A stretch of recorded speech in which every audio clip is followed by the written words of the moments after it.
And now we are on. So Henrique, welcome. Thank you for Thank you. thank Thank you you, for my man. Thank you for having me, by the way. It's a for pleasure. Always a pleasure to talk to you. yeah, I'm really looking forward. We already had a small chat like back in Kim's group, and now we wrote back and forth, and you gave me some great advice on food. So I just wanted to start out exactly with what did you give me the advice for? Why do you know so much about food? Yes. So first of all, I've been for the past 7 years. I've been a cook. That's what I've been doing. And before that, I was studying biology. I did my bachelor's in biology, my master's in evolutionary and development biology, and in my master's, I actually studied. I actually went to work in an obesity lab. So it was basically a lab that was studying obesity and metabolism. So that's when I start getting more into nutrition itself. And then for me it was I always had this passion for sports. It's a big thing in my family. So I was always very big on sports. I was doing climbing since the age of 5.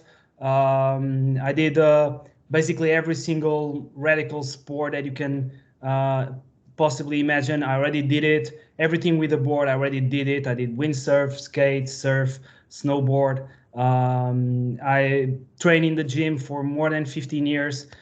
So that's a big part of my life, you know. So regarding what we were talking actually about intermittent fasting.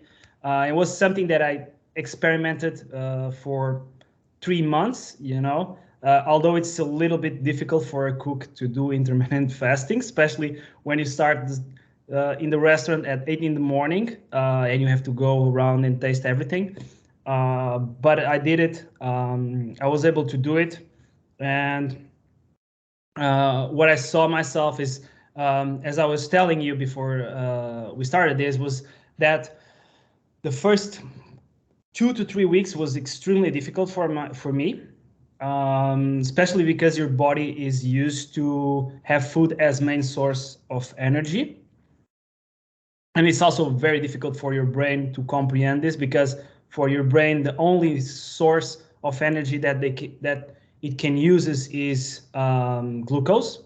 It's sugar. That's the only, like, so he cannot process fat, because our body can process fat. We can take energy from fat, but our brain can't.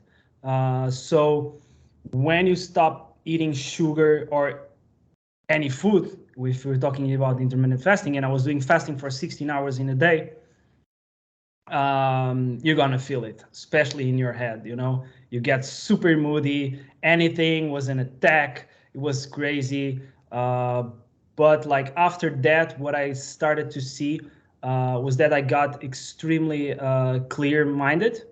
I saw that I was more focused. My energy levels were more constant, because also, since I was not eating that much sugar, I didn't have big insulin spikes. I didn't have big crashes, um, and I saw my energy way more constant. And after that was just a smooth sailing, you know. But of course, after a while, I had to stop because I'm a cook, so it came to a point that was not sustainable for me, especially when I start managing teams. That was completely impossible, because I had to taste every single thing in the menu. And also after intermittent fasting, it was not that nice, I must say, because your body doesn't. It's like I start tasting a lot of stuff, so it's like I taste a little bit of a dessert, and then I taste a little bit of a starter, and then I taste a little bit of a main, and it's like mixing sugars and fats, and Yeah. that just, it's just a huge war inside. But yeah, I needed to stop. So yeah, that was basically it. But for me, it was actually a very good. I think it's a very good regime to do, especially if you look through aging. It's something that it's proven times and times and times. Like, it's already like super proven. with a lot of papers, with a lot of peer review papers, independent studies that shows actually that when you fast for a long time, this kind of puts your body in a kind of a stress where and what happens is that your body gets forced to use whatever he has to survive, to be able to function. So he will start eating the cells that you don't need, the cells that just are there without any purpose. Yeah. So it's actually this helps a lot against cancer and tumors and everything. Yeah, exactly. Going on. So these can't grow because the body needs to devour them, right?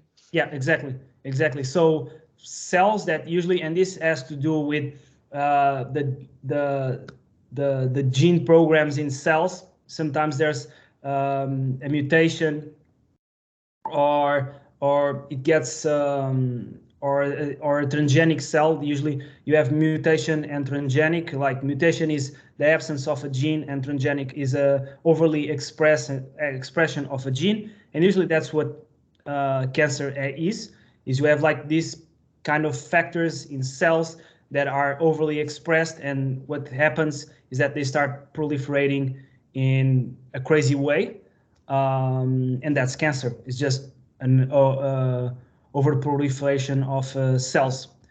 So if you are fasting, what happens is that, as you said, your body needs every single resource available, so you will just start eating all of those cells. Also, it puts you in a certain stress that actually protects you from aging big time. And they saw that people that tend to fast, their telomeres is like this part of chromosomes. It's like the top part of chromosomes. The last one, right? Yeah, it's like the top part of chromosomes that are protecting basically the chromosomes from degrading. The shortness, they saw that people that fast, the telomeres stay relatively healthy throughout life, more than people that are used to eat quite a lot. So it's a different type of stress. It's like one, it's a stress, basically a stress of survival, and another one is stress by overly eat things that are not good for your body. Yeah. Especially in today's society, where you're just completely pushed like fast food, because you are busy, you need something fast, you need to something delicious, so you have like this just created, like man-created foods with full of preservatives and what. So I had a horrible experience when I was staying back in the UK this summer. It was really, really hard to find anything to eat that was somewhat healthy, that was not processed. Like all the restaurants, pubs, cafes, bars, everything was so over processed. I literally felt sick when eating. Like I could notice me feeling less and less of my body. Which was really frustrating at that time. So I also started like yes, fasting throughout as much as I could. I mean, I do love junk food. I do love the taste of it, but honestly, I don't. Like when I eat it and I feel bad after, it's not serving anyone. of course, but that's what they want, like that's why food is like propelled with MSG, with synthetic MSG, because there's good MSG that natural. They are present in mushrooms, tomatoes. What what is MSG? MSG is monosodium glutamate, and it's something that is responsible for delicious. Basically, it's the depth of flavor that it's called. It's like our sixth sense. It was actually studied scientifically, and was a Japanese Japanese scientist that this study that showed that we can feel taste, but we not only taste like salty, sweet, but also the depth of flavor. And you can, for example, if you eat a good ramen, it's like you're just salivating and you don't know, and it's just like you want to keep eating. That's because of MSG, and that's why Chinese food is so good, because they have MSG, and MSG is basically like salt on crack. It's like you just put it on food and it's just this explosion of depth of flavor. And that's what MSG is. And it's called, the sense is called umami. Yeah. So when you say like something is umami, it's like something has depth in flavor, and when you extract umami, usually naturally you do broths and infusions, usually with dry fish or with dry mushrooms, like usually it's dry mushrooms, tomato. That's why Italian food is so fucking delicious. Yeah. Because it's a lot of tomato, and tomato is super rich in MSG. And yeah, and there's a lot of places with that you can get MSG, but usually what happens is that you can extract it and you can actually do it synthetically, and you have like this white powder that look almost like a refined salt, and then you can put it on food, and anything that you put it on, it's gonna taste delicious. And that's what happens with your secret as a cook. Like if you mess it up, you just put on MSG and then it's all good. Yes. Like, oh, I fuck up as a recipe. No problem. 10% MSG. Thanks for sharing your state secret with us. So, no, I could imagine. MSG. I don't use MSG. No, but what I wanted to say, this is of course all a joke, but what's not a joke is, I mean, you fasting and then doing the cooking, that sounds like a lot of willpower needed. I mean, I'm also fasting right now, and at everything food related, I just put it away, so I don't have to look at it, I don't have to smell it, and then it's much more easier. But if you have like to do with handle food all day and also maybe even try to taste it or smell it, or I imagine that being really, really hard on you. It was quite hard, but for me, I had some tricks, because actually I knew that I was gonna eat around 1 p.m. So for me, I was already with that in mind. So it was like, for me, it's like, okay, I'm gonna eat at 1 p.m. It's not that serious. It's not like that you're like fasting many days in a row. I already knew that in that day I was gonna eat. So I was just like being busy, and also that's very easy in the kitchen, because you have to be really fast, and you always have to be pushing as hard as you can. So it's like you almost don't have time to eat. And every time that I needed to taste something, I wouldn't taste. I didn't say nothing. I was just giving to my chef and say, "Oh, look, what do you think? I tasted, but I'm not sure. What do you think?" And they wouldn't even notice. It was like, "Oh, it misses a little bit of salt," and I'm like, "Okay, a little bit more salt." And how about now? And like, oh, okay, it's good. Okay, then. And then I wouldn't eat, But yeah, I had to be a little bit sneaky on that. Yeah. No, amazing. So to summarize, basically, to do this, you had to find little small solutions, and then just like intermittent fasting is great first for just overall health. Then you get to kill all those cells, right? That could be cancerous, could be tumors, could be just any stupid cells the body doesn't need. And then you even stop the process of aging, because people who would be intermittent fasting, their telomeres in the chromosomes would like stay around the same length and not get shorter and shorter compared to the ones that were eating unhealthy. Yeah, or eating at all, because actually we are not designed to have this exposure to food. If you think while back, because that's the thing, like, although our minds evolved pretty fast and we have like all of this technology, and it's insane if you think about it, like we're talking through like a tiny thing, like, yeah, it's crazy, but it's like our bodies didn't develop, like our bodies are still basically the same as hundreds of thousands of years, and we are designed, if you see all nature, like, you don't know when it's going to be your next meal. It's something that and that was how we were doing. We were hunters and gatherers before we start getting sedentary and we find agriculture and all of those things. We were just basically hunting and gathering. So what we usually do, it was like we had like these big hunts.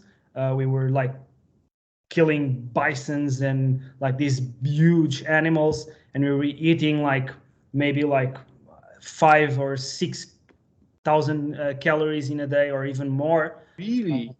Like we were eating a lot, but then we know that we don't know if we're gonna eat tomorrow or 3 days from there or 4 days from there. We don't know, you know. So it was always, our bodies are used to that, and that's how we were designed to. You also, it's like we are able to withstand a long period without eating, not drinking water, but to eat. It's we can go we can go a lot of time, you know. That's super interesting for me because I really got into cycling like a year ago, and I really try to push it. And then I wasn't aware that I could like go for these really, really long periods of times, because I knew like, okay, daily calories for a grown-up man would be at my weight around 2,500 calories, right? So if I wanted to stay in shape. And then I would go on the bike, and then I would easily do a ride that was like 4 or 5 or 6,000 calories. And I was like, where does this energy come from? Like if this is like my daily dose, but then easily I could have also had meals that are maybe just one meal, 2 or 2.5 thousand calories. I can't imagine eating like 5 or 6 in a day. This I really can't imagine. Yeah, because it's did it. I don't know. because you like, that's the thing. Like we have different metabolisms. Every single of us has different metabolisms. It's something very, very personal. It has to do with your genetics, with a lot of things, with a lot of factors. And for example, for me, just to maintain myself, I have to eat at least 2,800 at least. But because I'm very active, and if you think that when we were hunters and gatherers, we were always walking long miles, and that's how we do it. That's how we were able to win all our fights and hunt these big animals, because animals are not used to like walk thousands and thousands of kilometers, you know. Especially if they're being hunted, they want to run as fast as possible. So we will just was basically a game of who lasts longer. So if you imagine that, and if you're walking hundreds and hundreds of kilometers per day, and you're hunting, that you need a lot of power, a lot of energy, you're spending a lot of calories, you know, and that can usually your based metabolic rate for an adult, they say that it's 2,000 calories. Then that means your basal metabolic rate is basically you're sitting in your sofa, you don't do nothing, and you're just sitting there. You're spending 2,000 calories per day just by being seated. So if you're relatively active, that can go up very, very fast.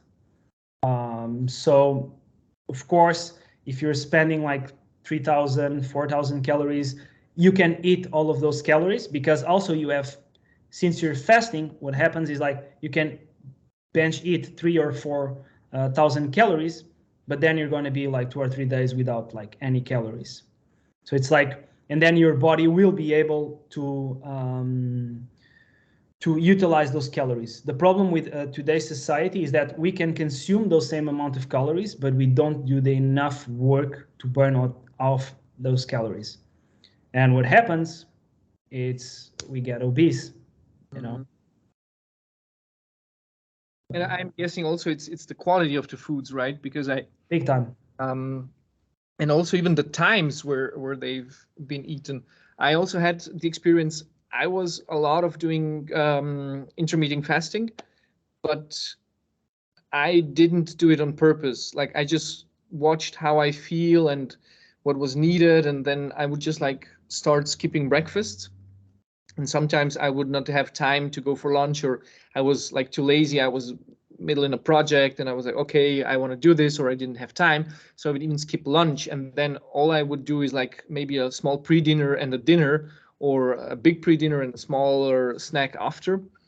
So I also had like these sometimes 20 hours even cycles of not eating anything. Well, at the time I was smoking, so I didn't feel any kind of hunger or other kind of craving, which dampened it. So I do not suggest doing that at all. But definitely it was something that I think I've been doing for a long time. And I was putting on weight. And I think it was because I was eating so late in the evening that my body was just like taking everything that it could take, because the whole day I went hungry, and then I would just like lie down the whole evening, and then we would just collect everything. So I really managed to just get a lot of belly fat, like nothing else, but just a lot of belly fat. Yeah. But that's what happens with us, you know. Like we always tend to have like more belly fat because that's where our fat storage is in terms of males. It's in the fat, like more the girls eat more. It's more in the hips. But yeah, and that also happens because by night our metabolism is a little bit slower, you know.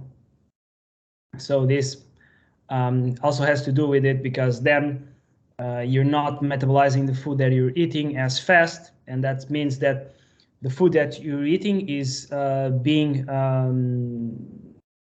turned into energy.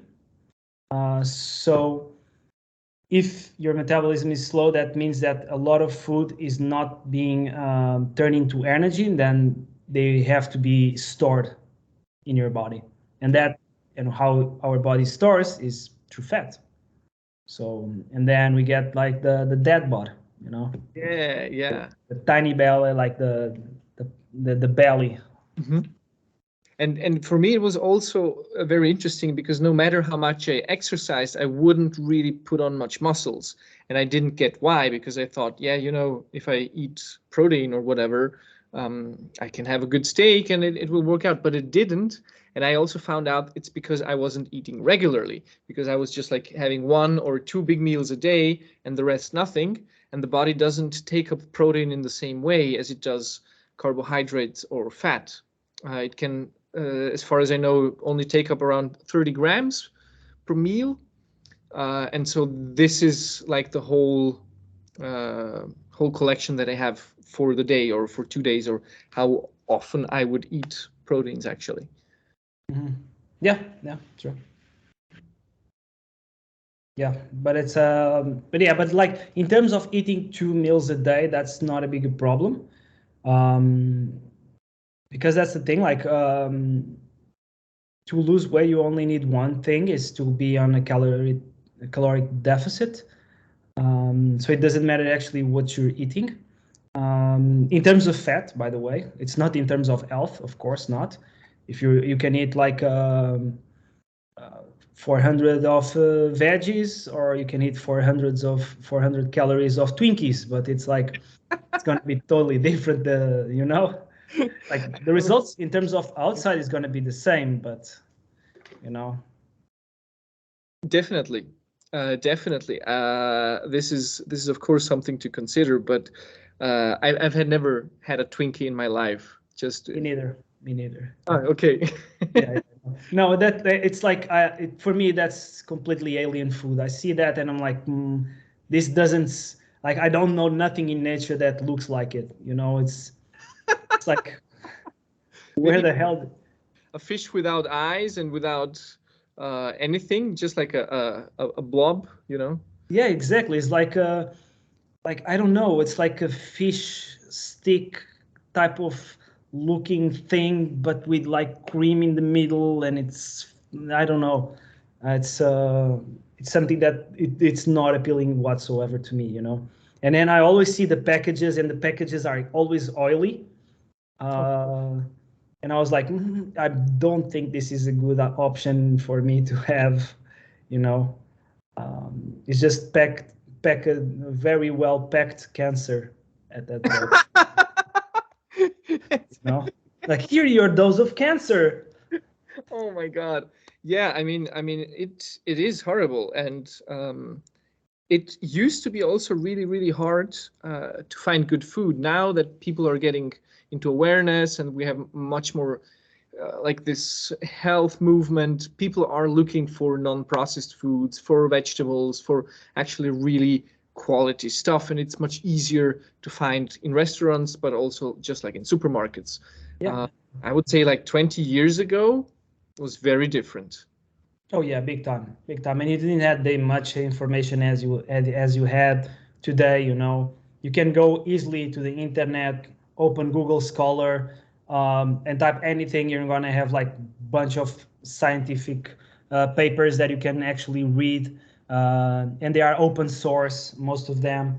Only like the big ones, as like I think you can find like really good papers. You have like plus one. They are very good. Very good resources for papers.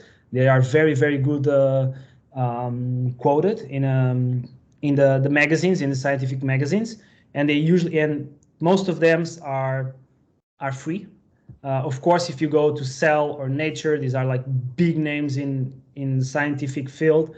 You're gonna pay, and you're gonna pay good, but you can always find good papers. So I think it's a matter of the people. When people start getting more inclined to that, to be more healthy, they can easily find that information. It's not like a couple of years ago, it's like, I need to be healthy.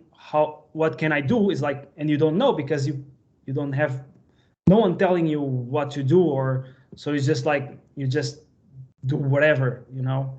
And also the options are very restricted. So it's like you can only eat whatever you have, you know, like. And now I think people are getting more in tune with that, and they are looking for better options, you know. And I especially see it here in Amsterdam. People here have like huge focus on that, you know. Like, you see, if you go to the supermarket, you always see people with veggies on their in their shopping cars. Always a lot of veggies, a lot of fruits, and you see that it's part of their routines already. You know, people are already looking for healthy things, you know. Awesome stuff. Awesome stuff. You know, regarding these studies and papers that you can find online, I don't know if you're familiar with Dr. Joe Dispenza. He's like a big name in the meditations and guided meditation stuff. I'm not sure if this is a peer-reviewed paper yet, but I know that he also talks about the telomeres actually getting longer if you do meditation on a regular basis. Mindfulness or concentration based? This I don't know, but I think he's into mindfulness meditation.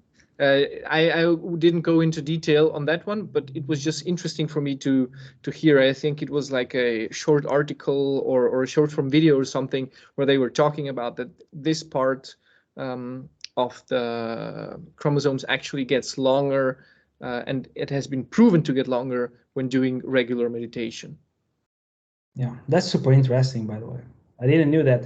But if I think about it, and I was thinking about it, it actually makes sense, because and that's why I said like mindfulness meditation or concentration based, because if you're doing mindfulness, and that's what we've been doing, right, in TM, is that you tend to release a lot of the stress and a lot of the anxieties and all of those things that actually produces a lot of stress in your body, especially anxieties and fear, and like they raise our cortisol, that it's the stress hormone, like to skyrocket, like the concentration of cortisol gets skyrocket, and that has a very big impact in our body.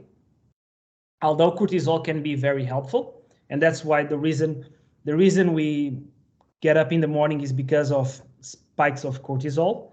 That's the thing, to get up in the morning and just look at the sun. I think that's Andrew Huberman that Yes. proposes this, to do it every day. Just go for 10 minutes, look at the sunlight. If you can't get like direct sunlight, go grab a lamp or something, but just to get this cortisol spike that will balance out your day and your rhythms. Yeah, exactly. And that's game changer. Yeah. But for me, what's funny is cortisol is actually dampening the immune system, right? Yes. But But sometimes, like when I was a kid and I would get up in the morning, I would have to sneeze a lot and just have like this reaction. And it was like maybe the first half an hour or maybe first hour, and then it would go away. Does this have to do something with cortisol? Yeah, I'm not sure. There, I cannot answer. I don't know. I was just curious because I've talked to nobody about it, and just like right now I realized, yeah, that's a thing. I know that usually like how you wake up is your cortisol levels spike up, then you wake up, and then they kind of stabilize for the first 45 minutes, and after that you have another big spike, and then you start getting lower and lower and lower levels, and that's why it's usually advisable not to drink coffee in the first 40 to 45 minutes after you wake up, because caffeine will it's basically a stimulant, like it will stimulate you. And what happens is like you drink coffee when you wake up, you have a spike of energy, but then right after you have cortisol coming, and then it's like this, and you have like a huge dip. It can go like um, even more down, and then it's when you have like those dips in the morning, like I don't want to go to work. It's like, and it's like hard for you to move even. That's because of that. But what happens is like you have this 45-minute window, and when you have like a big spike, and then after that you will gradually go down, and you have the first low around 4 p.m. And after that you go even down and down and down, and then you have like the biggest low of cortisol levels is around 9 p.m. And that's usually when people start to get sleepy. If you're like a healthy person and you have like a very and if your circadian rhythm is on point, usually around 9 p.m. you will start feeling very, very sleepy, and by 10 p.m. you're out, and then once again, then the drops of cortisol goes like completely to basal level while you're sleeping, and then you had like coming to the picture. Um, uh, the sleep hormone, like what is happening is melatonin and enters, and then that's what gives you the dream patterns. And then after that, of course, you have the spike of cortisol in the morning, and this is the cycle. It's like cortisol goes up and then down, then up and then down, and it's what makes us basically wake up. The problem is with stress, that cycle gets kind of messed up, and you start getting spikes of cortisol everywhere. And this is like basically, yeah, it's like almost this sensation when we were talking about TM, about this oscillating because between hope and despair, like it's basically this. It's like just cortisol levels just going up and down, up and down, up and down, because then you have also other hormones getting into that, like you have dopamine, serotonin, and everything is linked, and the cocktail of hormones that gives you fulfillment, it gets completely fucked, and then you just enter in this propelled state of apathy or depression or whatever. That's crazy. I'm learning so much here, by the way. Like, this is so much condensed knowledge. Just better my life. Learn how to do it. That was always good to share also. Yeah, definitely. I really enjoy it. Like just listening to you. You have a very very good flow. Like when you get into it, you're in it, man. Yeah. Thank you, my man. Thank you. Thank you that you're taking also so much value. That's what I liked. Like to be able to contribute to this and to spread some knowledge. And get some knowledge out of it also. So. Thanks a lot. Yeah, it was not only you that is learning. I also learned. I didn't even know about the meditation. Now I'm just going to meditate even more. I'll do it. Yeah, although I'm meditating every single day, but like maybe I will ramp it up. Just to see how far I can go. I don't know, 300 years, 400 years old. I don't know. Yeah, I mean, this is also another question that's we have no idea how old we are going to get. Yeah, no, What not the at hell all. is going to change? I heard a TED talk. I don't remember from whom, but it was pretty big name in aging. And he started the talk saying that 90% of the people that are in the seminar room, it is highly possible that in the next few years they will be able to live until 200 to 300 years old. I don't remember the exact content of the TED talk. I saw this quite a while ago, but then he went more in depth. I will try to find it, and if I find it, I will send it to you. But it was crazy. Like this thing just got completely in my head, because it just said like we're gonna be completely normal. If you think about it, 200 years from today, if you look 200 years back, the average lifespan was around 40 years old, 35 to 40. So it's crazy. Like 200 years, we double that, easy. Like, so it's easy to double up again. If you think that our average is now around, I think it's like 76 or 78 for men and 83 for women. If you double that, it's only for women. It's already like 160. You know, like Yeah. you've already to 160, and you have like countless records of people that live to 100, 110, 111, and they are super healthy, you know. But yeah, it's crazy when you think about it. Actually, very crazy. The times are changing. I was living with a guy who did his doctorate in chemistry, and he also showed me like this study, or it was an article that was published in a magazine, and he showed us one evening, and he was like, this is going to change the world. And there was even some dark stuff in it, like what was happening already, but apparently there are already people doing it. Like they are already prolonging their lifespan. And I was even thinking, you know, in the Bible, just in the beginning, they're writing about these guys who were 900 years old, 800 years old, and the next one was 600 years old. And I was just thinking, wasn't it maybe just like a genetic thing, that they had some kind of mutation that wouldn't allow them to like age like other people do? Because this was just like one line of kings that got to be this old.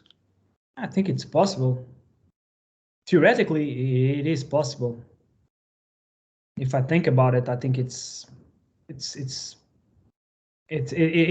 feasible. It's something that can actually happen if you have like a normal mutation or overly expressed certain gene, and that's transmitted to your offspring. I think that's way possible. Yeah, and I think you even see it today. Like if you see like usually people that live longer, their offspring also lives longer. You know, of course, if you fuck up a lot, then you will have repercussions. Of course, you like your grandparents can live 100 years old, but if you're always consuming alcohol, drugs, and whatever, you're gonna die way sooner.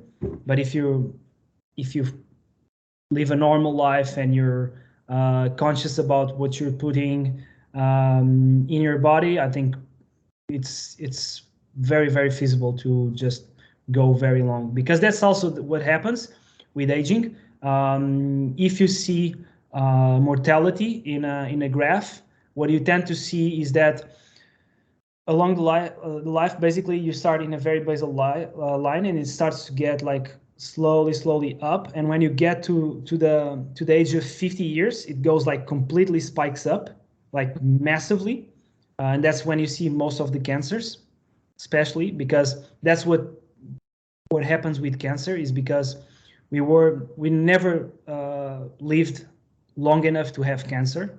So cancer was not something, you know, really an issue. Yeah, because you're living, especially in like middle age, like 1200s, 1300s, people were living until like 30 years old max. Yeah, I mean, you So would get married with 12, right? yeah. So basically, if we were in middle age, we probably will be dead by now. You know, it's crazy when you think about it. But When I was little, I thought that my life will be over with 30, right? I really thought, quality of life and everything after 30, it's over. Like, look at my parents, it's over. And now yeah, I'm 30 and I'm like, no, it's fine. yeah, and it's just the beginning. It's just the beginning, you know. But yeah, if you see, like, usually 50 years it goes like big spike, and then what happens is like you have like this spike that goes like, imagine like here, and then you just see that the line just propels like over this, and there's almost no growth.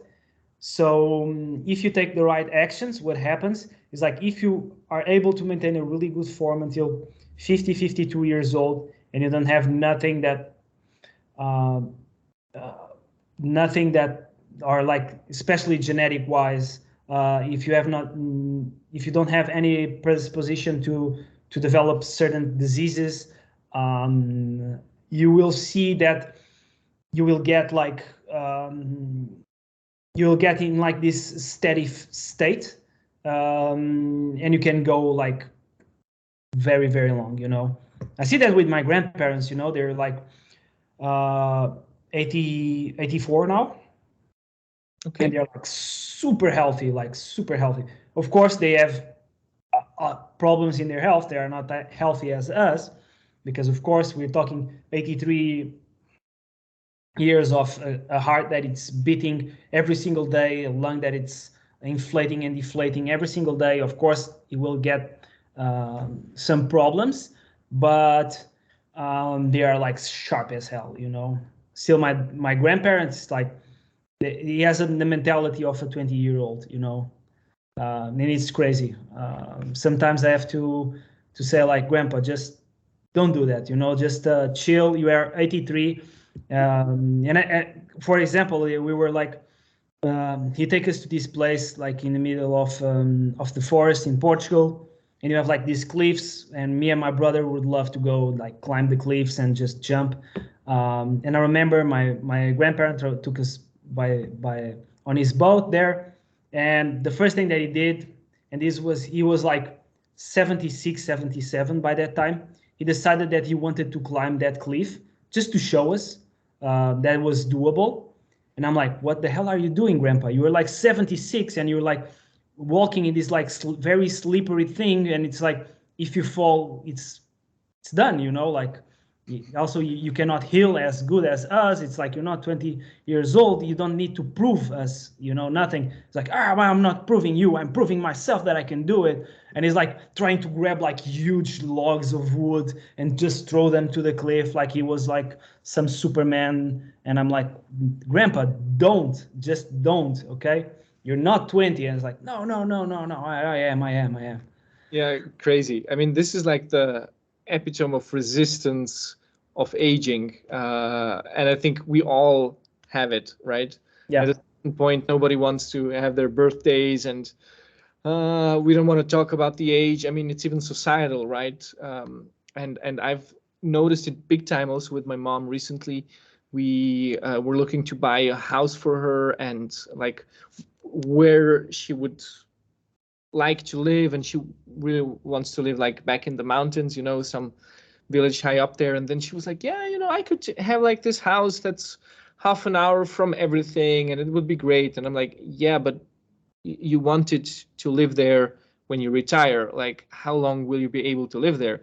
I can walk, like I love walking, it's not a problem for me to go for long walks. And I'm like, you can do those walks whenever you want, but maybe it would be easier to have a house that's not like half an hour up there. And if you have to do like shopping, you need to walk half an hour into the village, then do the shopping, and then carry all the shoppings with you up there, because she doesn't want to drive a car, right?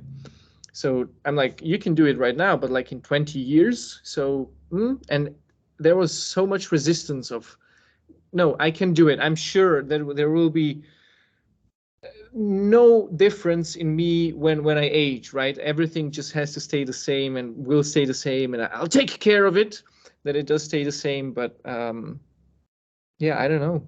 I don't know, meditating also helped me a lot. Just, accept that it's all going to not stay the same. Yeah, of course, because that's the classic example of attachment and resistance. Like you are attached to a certain way and you're resisting the other aspect of it. It's like you're attached to feeling young and resisting the part that you're getting old, and it's this duality inside of you that just propels this fucked up state inside of you, and then it will start affecting the core experience of yourself, and then you feel bad, and then you see that you are resisting about being old, but the problem is that you are getting old. Like there's no way of running from it, and then what happens, it's a fact. and what happens is like you see that you're not performing as you were performing, so you start feeling bad about not performing, and then you start, and it's just like this propelled state of like just start getting bad and bad and bad and bad, and then that's when you see like aging like really kicking in, because when you start feeling bad, and that's why I believe actually that's true, that meditation can help you a lot with the telomeres and with aging, is because you're just suppressing so much, and the energetic charge is so big that will start to get it will start to become somatic. It will start to have repercussions in your organs, in your health in general. But it always comes to a point, like for me, what I realized, and I see this with my grandpa, is that it has to do more with a place of I want to deny that I'm getting old, and another thing is like having just a youth mentality, in a way that I just love myself. I love to live life to the fullest, and it's like he still thinks as he was thinking when he was 20 years old, but he's not resisting of the fact that he's getting old, and he knows and he accepts it. But it's like in the terms of like mind, is like I still have a couple of years in me, so I'm going to live them as the fullest as I can, and I think that also helped me a lot, because that's also something that I had, and when I was more operating in a more low vibration state, so to speak, when I was more in apathy, because that's what happened to me. I was a very apathic person in the past. Before I went through all the TM process, I was completely down. Was very, very bad, and I was in this very apathic state, that I just basically numbed everything that I possibly could, because I didn't want to confront that same aspect of us, that it's mortality. And because if I did it, the problem is that if I confronted that same mortality, that means that I have an end time, and if I have an end time, I had to confront myself that I was wasting, although that's what I was thinking in at the time, like, because we are not wasting any time, but it's like I was wasting my time on not working towards my ideal life. And the more I confronted that, the more I saw that I was not doing, and then this feeling of guilt will just flood my body. So I was like, okay, I'm not gonna think about it. It's like, oh, I still have time, and you enter this mentality of, I will have time. I don't do it today, I'll do it tomorrow, no problem. And you start finding these excuses in your head. Is like, yeah, I work like 12 hours a day. I can chill for today.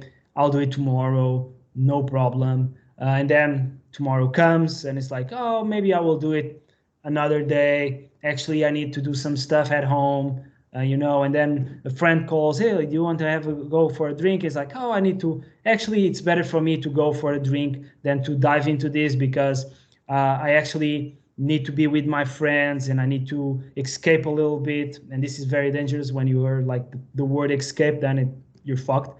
It's like, I need to escape this. I need to escape my problems just to be willing to be okay, you know, and you're like looking for the solution outside. When we discussed in TM, you're like just looking for the in the environment, just like the social gatherings. You just go out, you have some drinks with your friends, and you know, you don't have to think about your problems.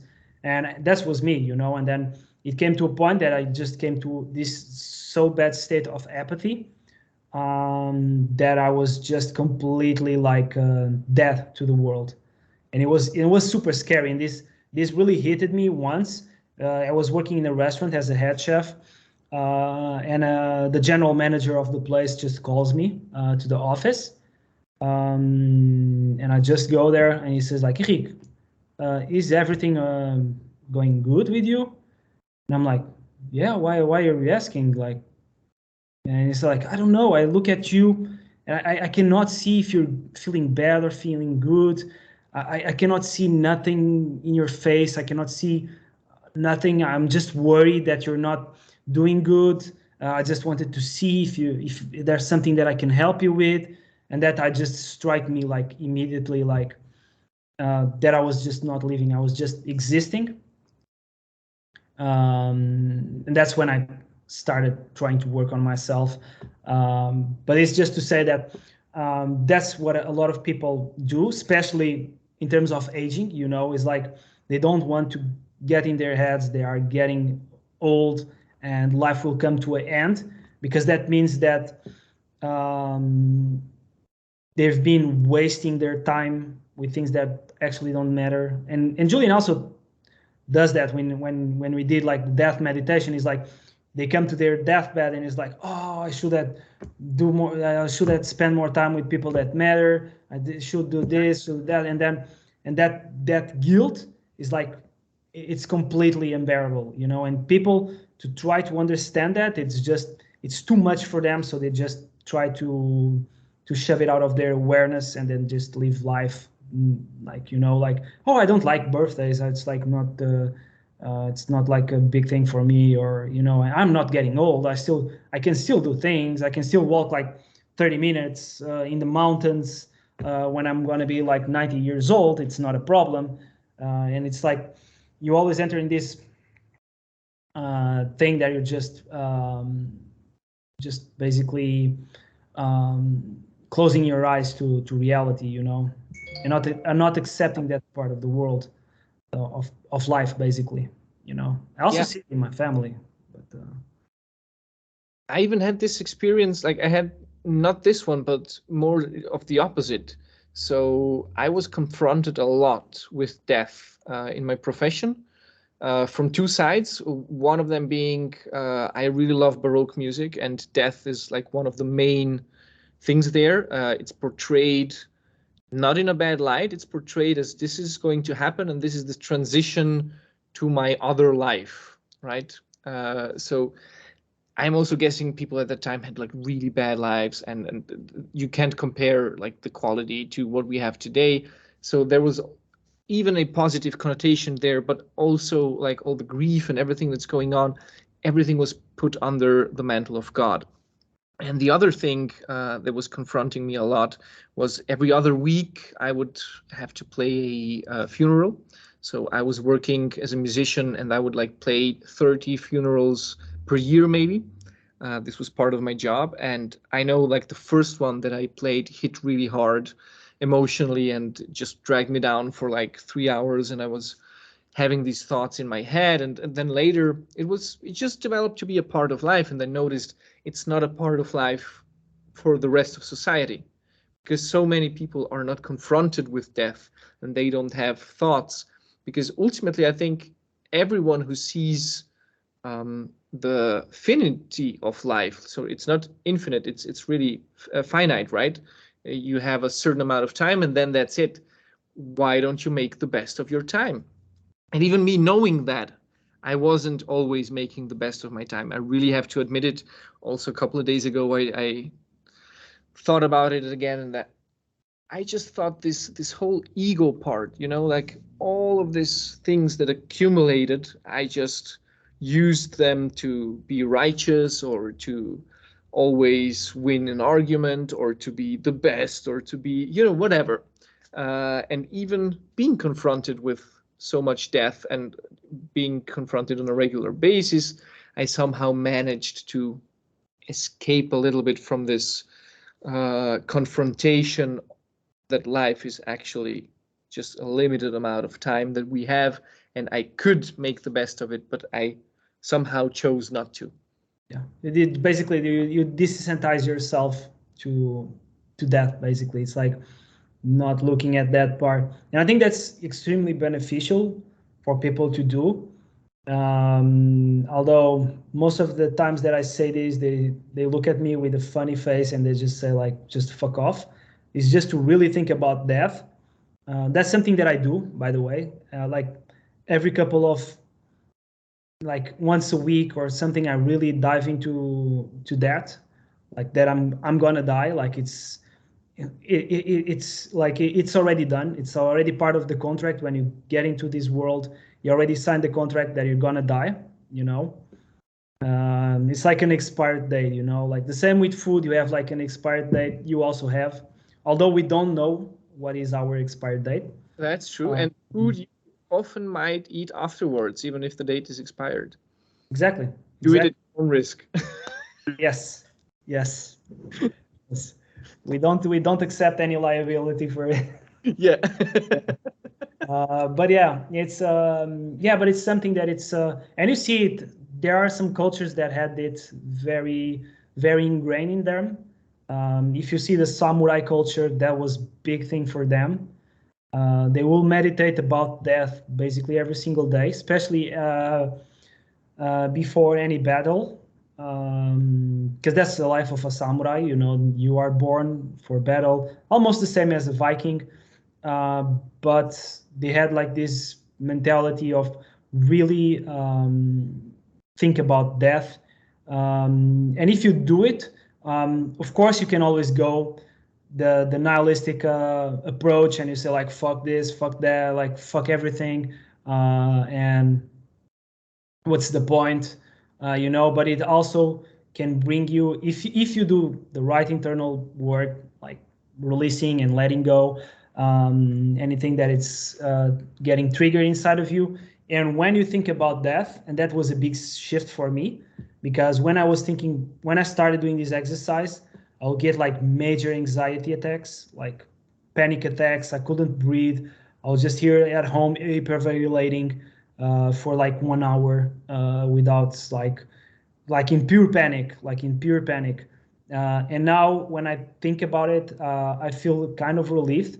And also it helps you to put the perspective that yes, you're gonna die, so just enjoy it. Like, just if you already know it, like it's just now you can just enjoy, and also understanding that there's no meaning to life. This is can sound very very off if I say like, oh, there's no meaning to life. And it's like, but what? No meaning to life, because that's also what tends to block a lot of people, is that they try to find always the meaning in life, and they have to have a meaning, because if not, what's the point? And it's like there's no meaning in life, there's no universal meaning in life. And that's the most beautiful thing, actually. It's like, and as Julian says, you are like in this thin line between nihilism and enlightenment, and it's just to start actually realizing that if there's no meaning in life, or like any like exactly meaning of life, that means that you can make your own meaning of life, and you can always change it. Also, it's because it's something that you can always change. It's nothing that it's a dogma. It's not like something that it's this and period. It's something that can fluctuate, and that's extremely liberating when you look at it like that. It's like that you're gonna die, and there's no meaning to all of this thing. You're just this group of atoms that gained conscious, and now it's living in a floating rock in the middle of nothingness, infinite nothingness. Like we're just floating in a fucking rock in the middle of nothing. And it's just like, just enjoy the life, you know, just enjoy this journey in this floating rock to the fullest, and make your own meaning out of it. And yeah, and of course it will get triggered as hell once you start doing that work, but by doing mindfulness meditation, releasing all of those limiting beliefs that are creating that attachment and resistance that we talked about it alive, you're gonna see that it's so simple, you know. And for me, one thing that helped me quite a lot, it was to become a father. That really, like, I think that's, and we talked a little about in the call with Brandon, with Julian, and it's just crazy. It gets completely shocking when you see like the reality of a child, and you realize that something in your path just fucked you up in a certain level, because life is not that complicated, you know. Like for my kid, one of her favorite plays was just to collect rocks. She will get like completely crazy about it. Like she will just being in the garden collecting rocks and go, Daddy, look at this rock. It looks like an elephant. And I'm looking to a rock and it's just like this cylindrical rock without any shape and nothing. And I'm just looking at there. But like you see the joy and the life in their eyes, you know. You just see like beaming life of their eyes, and it's like it's like, yeah, actually, it is awesome. Like life, it is awesome. It's not this hydra type of thing we like that is pursuing us, and it's nothing. This is so simple. And if you see like animals also, like if you see dogs, for example, they are like just happy, you know. Like of course we cannot put that label because we are anthropomorphizing dogs if we say like happy, because our concept of happy, it's linked to a human experience. Yeah. I mean, obviously. You cannot tell, but it is like, but it is happiness, you know, in biological level, in terms of hormones.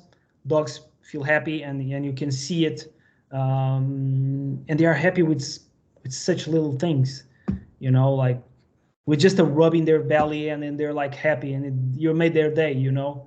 Yeah. For us, we are just like, oh, for me to be happy, I need to have the money, I need to success, relationships, I need this, I need that. And it's like, you know, if I don't have this, I'm gonna die, I'm gonna be expelled from my house, I'm gonna be like smoking crack in an alley somewhere. It's like, no, it doesn't gonna happen, you know. Life is way simpler. So for me, it was also, being a dad also helped me to connect that also, and making me see that although my time is finite and I'm gonna live life, it's I'm gonna actually enjoy it even more, because I know that it's finite. So it's just for me to be, it's a blessing for us to be alive, actually. Although it's finite, if we analyze like statistics, and if you combine every single gen, everything, like most of the people that could exist don't exist, you know. Like the amount of people that can exist don't exist, because like if you say like, I'm gonna make every possible combination of genes, and and like chains of carbons, and make like this biological structure that it's a human, you can make way more, but it's most of them that don't exist whatsoever. Like the odds of you being alive is just, it's mental. If you see the odds of you being alive, taking in consideration also the universe, and its size and the magnitude of universe, is just a huge blessing for you to be here. So why not take advantage of it, you know? Like why not taking advantage of the fact that you can actually have as little as it can be the time, you can actually have that time, because there were people that didn't have that opportunity. Like there was beings that didn't have that opportunity of having that same time. Yeah. So it's, yeah. Definitely. So what actually made you realize, I know I asked this question already once before, but I think it's such a beautiful answer. I have to ask it again. What made you realize, like from the moment where you were in apathy to the place where you are now, where you say, yeah, come on, let's go, let's take advantage. What was like the spark? Spark, first of all, was when you hit rock bottom, you have a ceiling of success, but you also have a ceiling of basically failure.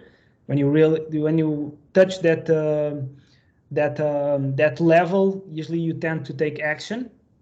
And for me, hitting that rock bottom helped me a little bit of thinking like, if there's anything that I can do, because at apathy you're like not thinking about it. It's like you just gave up on life, and that was like, I was like, okay, I don't see any point of this, but let's just look if there's something that can help me with this. And that's when I bump into Julian, and hearing his story really helped me quite a lot, because I saw this extremely successful guy living this really cool life, being completely carefree, being able to be himself fully, and coming from this place of pure despair also made me realize that, hey, wait a minute, I can see his journey, and I recognize that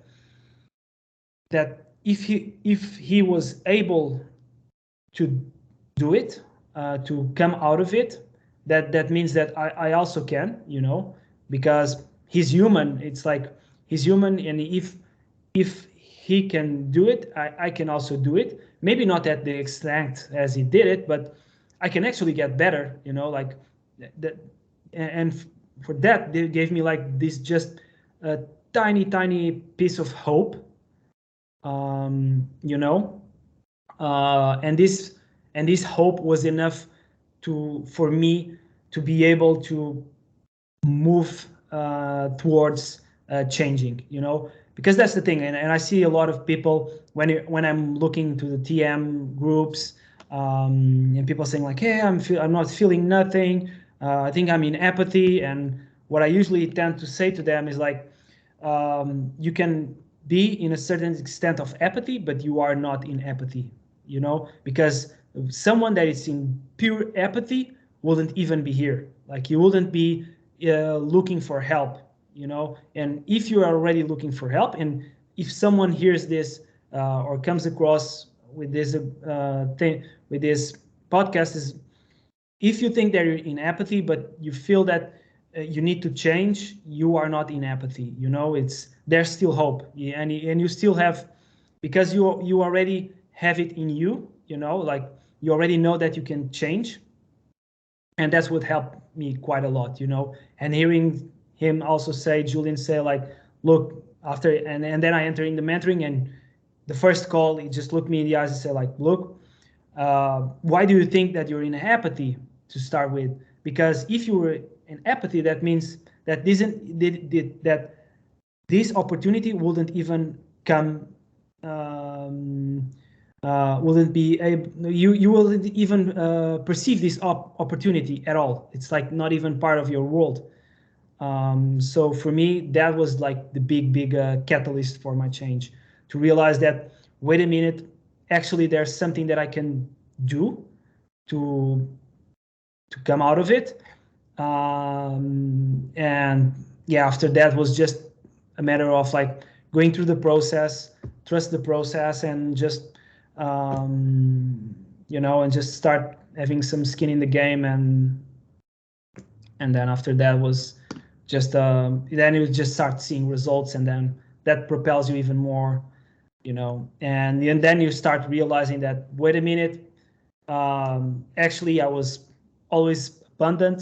I will just did this. I was just conditioned in this way of believing that I was incomplete somehow. And once you realize that, it's like you just open.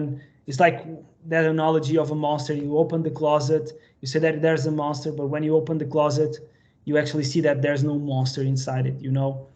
And it's like, oh, wait a minute. Oh, actually didn't have any monster inside of it. And it's like, and then you're free from it. But for me, it was kind of hard going through that. But I think that that was the big shift for me, was to see someone make it through and speaking about it very, very openly without any bullshit. And that for me was a big changer, was the amount of authenticity that I saw in Julian, because I follow quite a lot of people, and I was always connected with personal development, because also I was inside of neurobiology, and I always had this I always had this interest of trying to learn why we think the way we think, and most of life coaches and personal development gurus, so to speak, they always only speak about the positive, and they kind of deviate you from the the struggle, or even or what they also do in the other aspect, they just propel this state of anger, because most of the people are in fear, so they try to propel them to anger, because anger, and it's actually helpful if you want to move up, from example, from fear, that it's more basal state than anger, and you will have more access to energy. But the problem is that you're always propelling the same state, and you will actually reinforce that same state, and then it doesn't help. And seeing Julian speaking super open about it is like saying, like, guys, this is about enlightenment. It's like, it's not like butterflies and rainbows. It's like, it's not think positive, fuck that. It's actually just dive into it, just face your inner demons, process what you need to process, let go what you need to let go, and realize that you were always good enough to start with, you know. And having this perspective, it made me realize that actually it's like, to see someone saying it, for me, like, really hit me in the face, like, wait a minute, you say that I am good enough, I just have things that made me believe that I'm not. Wait a minute, so what the hell are those things? Now I want to know, you know. And it's like, and you enter this phase of like, wait a minute, like, let me just try to work through it, you know, like, let me try to understand what it's behind it. And then after that, it's just, yeah, it was just it's just building momentum and really start diving into your subconscious. Of course, it was hard as hell, you know, but having someone that showed that was feasible for me was a big eye opener, you know, because it's harder to change when you don't see no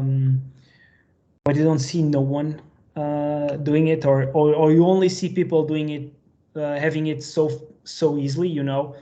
And for me, it was like that, you know, like I was always surrounded with people that were confident and very sociable. Now, although I know, now I see that most of them are just putting a mask. It's not coming from a very authentic place. It's coming from a scarcity place, where just putting this front of they are confident because they really don't want for people to see their problems. But for me at the time was like, no, actually, I see these people just being sociable. Why I cannot be like this? And you know, and it's like something is missing in me.